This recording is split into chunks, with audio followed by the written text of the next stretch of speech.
దుర్మార్గపు పనులు చేస్తున్నాడు. అధికముగా అంటే దాని అర్థం ఏంటి? కొంచెముగా చేస్తే పర్వాలేదన్నా కాదు. తను చేసే కొంచెము చేసే పనుల వల్ల ఏమవుతుందంటే బుద్ధి జ్ఞానం వస్తే ఆ కొద్దిపాటి పనుల్లోనే అతను ఏం చేస్తాడు? మారడానికి ప్రయత్నిస్తాడు. ఇప్పుడు వ్యసనాలకి బానిసైనా, సమస్యలకు బానిసైనా, దేనికి బానిసైనా మనిషి తన జీవితంలో అది అధికం అవ్వకూడదు. అలవాటు వచ్చిందా? అలవాటు ఎలా మారకూడదు? వ్యసనముగా మారకూడదు. అంటే అది అధికముగా మారకూడదు. సమస్య వచ్చినప్పుడు ఆ సమస్యని నువ్వు పరీక్షించుకొని దేవుని దగ్గరికి వస్తే నువ్వు స్వల్పముగా ఉన్నప్పుడే ఆ సమస్యలో నుండి బయటపడతావు. అలాగ బయటపడటానికి దేవుడు ఏం చెప్తాడో నేను ఆలోచించగలిగితే, ఇదిగో తన మాటలను పిల్లలకు వినిపిస్తాడు. తన మాటలను పిల్లలకు వినిపిస్తున్నప్పుడు గ్రహింపు లేని మనసు కలిగి ఏమి వింటున్నామో, ఎలా బ్రతుకుతున్నామో అనేది ఆలోచన లేకపోతే ఈ స్వల్పముగా తక్కువగా ఉన్న మన పనులు ఏమవుతున్నాయంటే అది అధికముగా మారిపోతున్నాయి. అధికముగా దుర్మార్గపు పనులు అయిపోతున్నాయి. కాబట్టి ఏదో నరహంతకులు లేకపోతే దేశద్రోహులు దుర్మార్గులు అనుకుంటాం. అధికముగా దుర్మార్గపు పనులు చేసే వాళ్ళు ఎవరో తెలుసా? మనమే. అధికముగా దుర్మార్గపు పనులు నేను ఏం చేయట్లేదు, నేను చాలా మంచివాడిని, నా పని నేను చేసుకుంటున్నాను, ఎవరిని ఇబ్బంది పెట్టట్లేదు, నా సంపాదన నేను సంపాదించుకుంటున్నాను, నా జీవితం నేను ఆనందిస్తున్నాను, నా ధనంతో సుఖపడుతున్నాను, నా ఆశతో నేను సుఖపడుతున్నాను, నేను ఎవరిని ఇబ్బంది పడట్లేదు, అధికముగా దుర్మార్గపు పనులు చేయట్లేదు అని మనం సమర్థించుకుంటున్నాం. ఆ సమర్థించుకోవటమే దేవుని దృష్టిలో నేరము.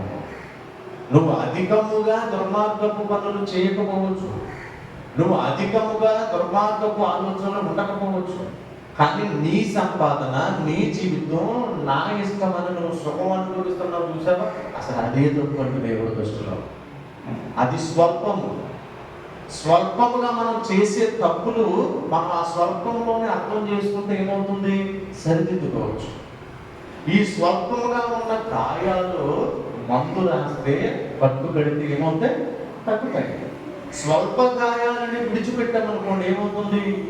ఆ పుండు కాస్త పెద్దదయ్యి చివరికి ప్రాణాపాయ స్థితికి వచ్చే పరిస్థితి కూడా ఉంటుంది. ఇప్పుడు రోడ్డు మీద మనం ప్రయాణం చేసి వెళ్తాం. మనం ప్రయాణం చేసి వెళ్ళేటప్పుడు ఏం చేయాలి? మనం ఎడమకు వెళ్ళాలి, కుడికి వెళ్ళాలి, రెడ్ లైట్ వస్తే ఆగాలి, గ్రీన్ వచ్చినప్పుడు వెళ్ళాలి, ఈ టర్నింగ్ వచ్చినప్పుడు ఈ టర్నింగ్ తీసుకోవాలి, ఇదిగో బ్రిడ్జిలు వచ్చేటప్పుడు ఓవర్టేక్ చేయకూడదు. అలాగే వంతులు 2-4 లైన్లో ఉన్నప్పుడు ఒక విధంగా వెళ్ళాలి. మన వెనకాల ఓవర్టేక్ చేసుకుని ఎవరైనా వస్తుంటే వాడికి మనం దారి ఇవ్వాలి. ఇదిగో నడిచేవాడు హైవేలో రోడ్డు మధ్యలో నడిచిపోతే ఎత్తుకెళ్ళిపోతారు. ఎక్కడ నడవాలి? హైవేలో 4 లైన్లు ఇస్తాము రోడ్డు మధ్యలో. జంక్షన్ ఉన్నప్పుడు దాన్ని జీబ్రా లైన్స్ అంటారు. అంటే రోడ్డు మధ్య నడుస్తున్నప్పుడు ఇది హైవే రోడ్డు కదా, నీ ఇష్టం వచ్చినట్టు నువ్వు నడవతారా నాయన? ఒక 4 వీధుల్లో నువ్వు వచ్చినప్పుడు ఇదిగో ఆ జంక్షన్లో ఈ 10 లైన్లు ఉంటాయి. నువ్వు రోడ్ని ఎలా క్రాస్ చేయాలి? ఈ 10 లైన్లో నుండి క్రాస్ చేయాలి. ఈ లైన్లో నుండి నువ్వు చేయకోకుండా ఎదరికి వెళ్ళి క్రాస్ చేసావు అనుకో, ఆ వచ్చి కూడా 120-130 స్పీడ్లో వస్తారు. నువ్వు సడన్ గా బండి తిప్పేసి క్రాస్ చేస్తే వాడు బ్రేక్ వేసిన బండి నేను ఎక్కిన తర్వాత ఆగుతాడు. అది స్వల్ప గాయమైందా, అధిక గాయమైందా? అంటే ఈ రూల్స్ మనం పాటిస్తే ఏమవుతుంది? స్వల్ప గాయాలతో బయటపడతాం. ఈ స్వల్ప గాయాలతో బయటపడవలసిన మనం ఏం చేస్తున్నాం? అధికముగా మనం చేసే పనులు దుర్మార్గపు పనులు అయిపోతున్నాయి. ఈ దుర్మార్గపు పనులు అంటే ఏం పనులు? దుష్టుడు ఆలోచన చెప్పున నడవటమే దుర్మార్గపు పనులు. ఎవరా దుష్టుడు? అపవాది. అంటే అధికముగా దుర్మార్గపు పనులు చేయము అంటే దాని అర్థం ఎంత లోతుగా ఉందో చూసారా? మనం ఏం చేస్తున్నాం? మనం ఏమి చేయట్లేదంటే మనం బాగున్నామని మనం అనుకుంటున్నాం. కానీ దేవుడు ఏమంటున్నాడు? నీ స్వల్ప జీవితంలో నీ చిన్న సమస్యల్ని ఎక్కువ చేసుకోకు, నీ చిన్నగా ఉన్నవే దుర్మార్గపు పనులు అవుతున్నాయి. అధికముగా దుర్మార్గపు పనులైతే ఆ తర్వాత వచ్చేది ఏంటి? ఈ పనుల్లో మనకు వచ్చే ఆలోచన బుద్ధిహీనముగా ఉంటుంది. చూసారా? బుద్ధి జ్ఞానములు క్రీస్తులో సర్వము లిఖింపబడి ఉన్నవి. మనం వాక్యం వినేటప్పుడు, వాక్యం నేర్చుకునేటప్పుడు మనకేం రావాలి? బుద్ధి జ్ఞానము రావాలి. ఎందుకని? వాటి ప్రకారముగా విమోచన కలిగి, ఆలోచన కలిగి బ్రతకడానికి.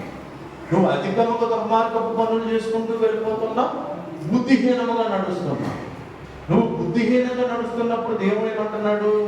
నువ్వు చేసే పనుల వలన, నువ్వు చేసే నీ యొక్క జీవితంలో ఉన్న అలవాట్ల వలన నువ్వు బుద్ధిహీనంగా నడిస్తే నీకు ఒక కాలం ఇచ్చాను. ఈ కాలము కంటే నీవు ముందుగా ఎందుకు చచ్చిపోతున్నావు అని అడిగాడంటే. సరే, ఈరోజు తాగి తాగి తాగి మనుషులు చచ్చిపోయారు అనుకోండి, మనం ఏమనుకుంటాం? అరే, చిన్న వయసులోనే పిల్లలు చనిపోతున్నారు కదా, ఇలాగెందుకు జరుగుతుంది అని అనుకోవచ్చు.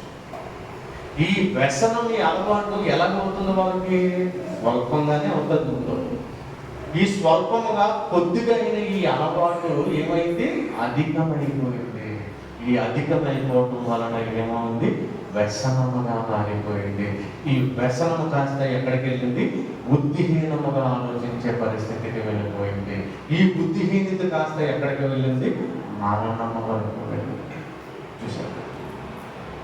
ఈ ఆలోచన, ఈ విధానము లేక మనుషులు యవన కాలం మొదలుకొని నడి వయసు వరకు కూడా ఎంతో మంది బుద్ధిహీనముగా ఆలోచించి చచ్చిపోతున్నారు.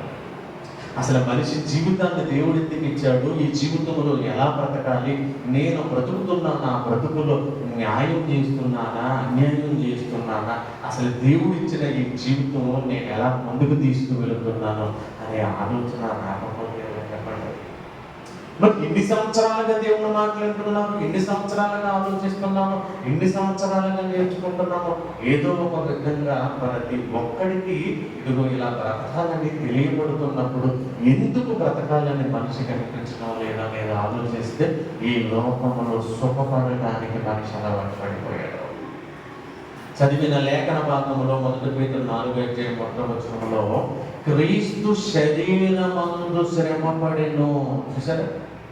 మానవ జీవితంలో సుఖము అనుభవించడం నేరమా అనేది మనం ఆలోచించగలిగితే, మానవుని జీవితంలో సుఖము అనుభవించడం నేరమా అనేది మనం ఆలోచిస్తే, అది ఎలా నేరమవుతుంది అనేది మనం ఆలోచిస్తే, ఆ మాటకి ఆయన చెబుతున్న మాట ఏంటి?